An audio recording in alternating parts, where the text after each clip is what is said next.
Welcome learners.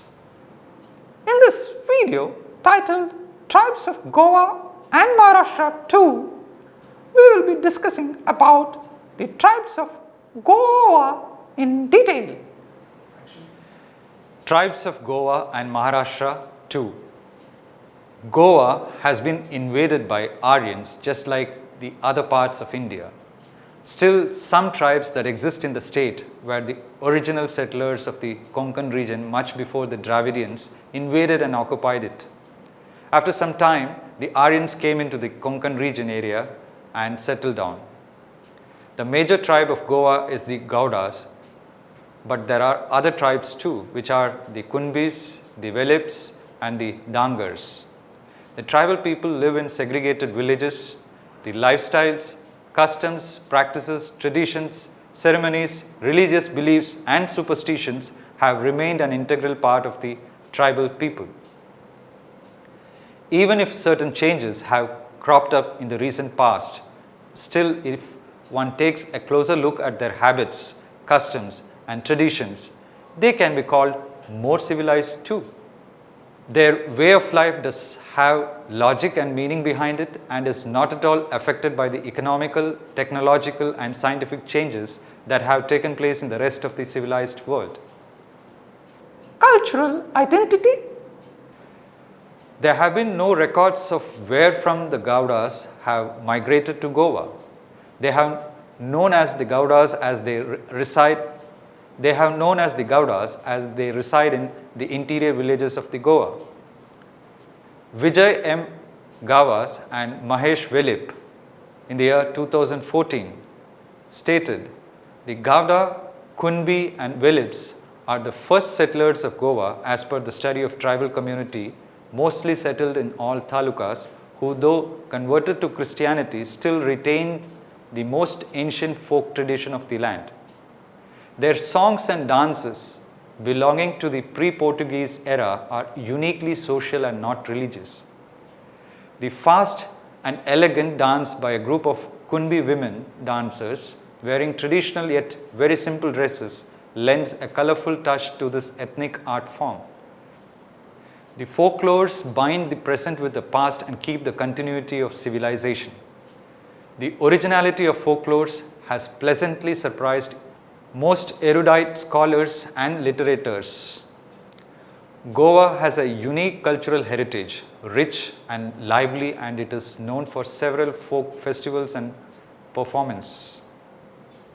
Many castes, subcastes, and tribes mingled in its social texture in Goa's long history, and this presents a wide diversity of folk arts that incarnate its traditions, custom, convictions, and culture. Goa has been inhabited by many racial stocks. No other region in India perhaps has had such a wide variety of political regimes. The various rules introduced their lifestyle and cultural influence, of which the marks are vividly to be seen in the races and the rulers. There have been the incomers for trade and commerce and the men of the armed forces drawn from different groups. During the history spanning over 2000 years of life, Goa has been shaped by the Bojas, Shilaharas, Rashtrakutas, Kadambas, Vijayanagar rulers, Adil Shashi, and finally the Portuguese. The changing colors of history have left their multiple and lovely shades on the Goan life, and folk art has not been an exception to it. The traditional folk music and dances have continued uninterruptedly, while the influence of the Portuguese music and dance on the local culture has helped evolve new forms. This happy blending and coexistence of cultural traditions gives a unique character on the music and folk dance of Goa. The diversity of these cultural influences makes Goa distinctive, although it shares in a general way the culture of the coastal Konkan strip. Among the innumerable tribal folk dances and forms encountered in Goa include Kunbi dance, Jagar, Fugadi, and Dhalo. Shikma. The ceremonial dance cum procession performed by Gavda, Kunbi and Velips communities during the Shigmo festival is a main central cultural aspect in Goa. Its dance cum procession performed with colorful banners and umbrellas of ceremonial build, festoons, sticks and baton with team of dancers from various sectors of tribals and non-tribal village, with the biggest banner in the lead called Guddi. The dance and march is accompanied with nerve-wracking beats of huge percussions. The whole procession marches towards the temples of the presiding deity of the village. The teams of dancers drawn from different sections of the village dance and march martially with huge banners, ceremonial umbrellas, festooned sticks and batons towards the festivals of the presiding deity or to the house of the Jalmi or Veli priest. The cacophony emanating from deafening beats of huge doles and tashas and a prolonged vigorous dancing procession displaying colorful dresses leave the spectators spellbound. Dalo? One of the most popular tribal dances, Dhalo, is performed by tribals and non-tribal women folk on the moonlit night of Hindu Pausha month. On the moonlit night of Hindu Pausha month. This dance is performed for a week-long festivities that are held at night time, and the main deities propitiated on the occasion are Mother Earth and Sylvan deity, who are supposed to protect their households. Compared to Fugdi dance, this dance is slow. The songs are in Konkani and Marathi.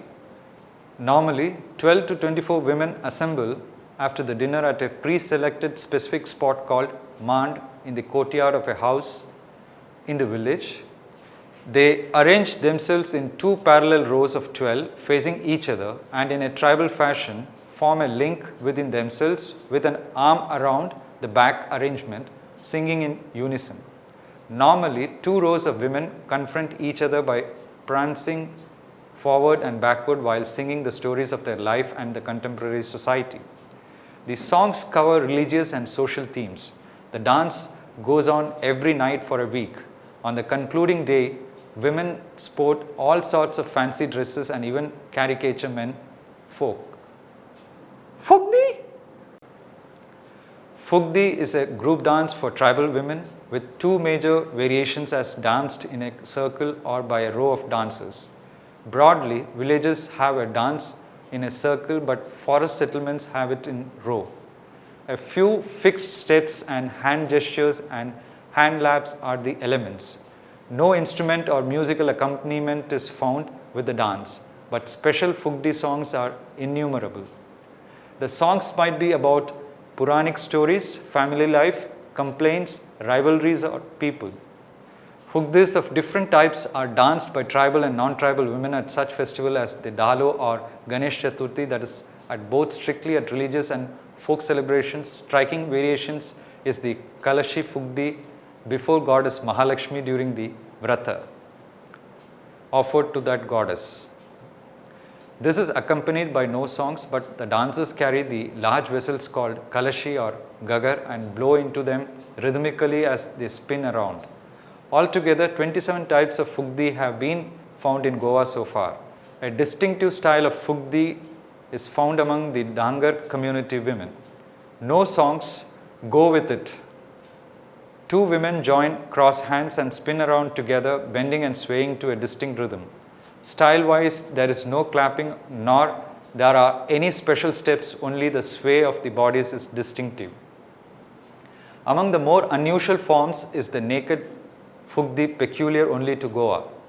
A woman may vow to some deity that she would dance the naked Fugdi in some boon. Jagar? In ancient period, the Gauda, Kunbi and Velip communities had traditionally continued performing Jagar in Goa. It is a kind of dance drama based on no continuous plot or narrative. Among the best presentation of this form is only at the tribal villages.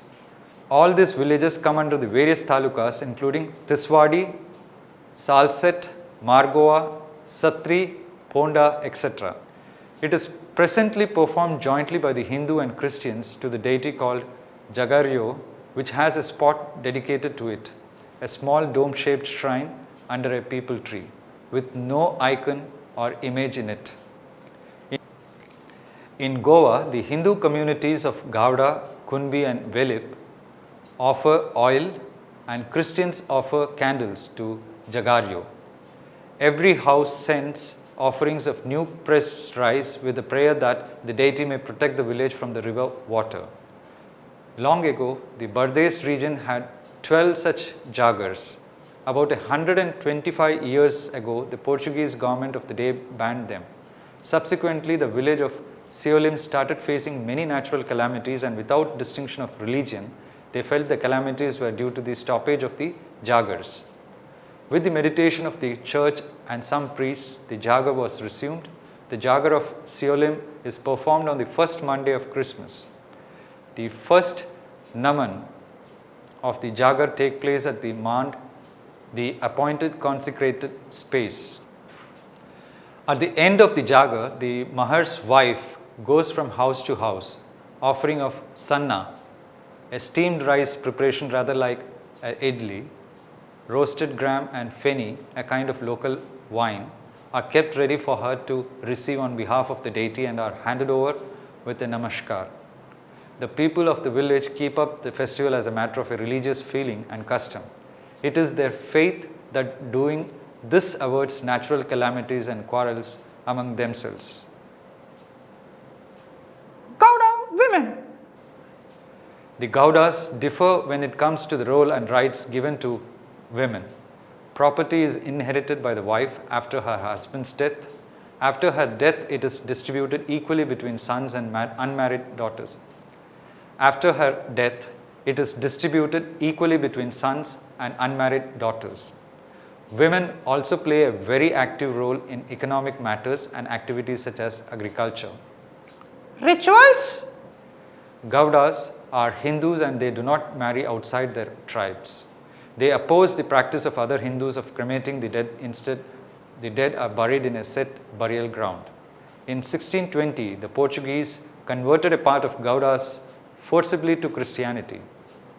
That's why the Gaudas have split into three groups which maintain strict endogamy and where both the matrilateral and patrilateral types of cross-cousin marriages are practiced. The chief deity of the Gaudas is Mallikarjun, the local name of Lord Shiva. Effect of new economic policy on tribals.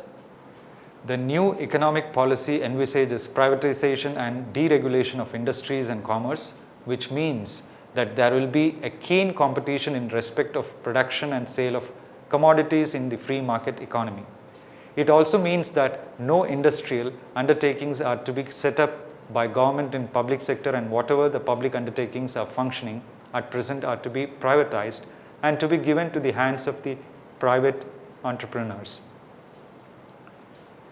It also means that no industrial undertakings are to be set up by government in public sector, and whatever the public undertakings are functioning at present are to be privatized and to be given in the hands of the private entrepreneurs. This policy will have a serious and adverse effect on the tribals. At present, there is a minimum 7% job reservation in government and public undertakings for the STs. If more and more industries are to be privatized, then the number of jobs available in government and public sector companies will be reduced to a very great extent, which in turn would reduce the quota for the STs.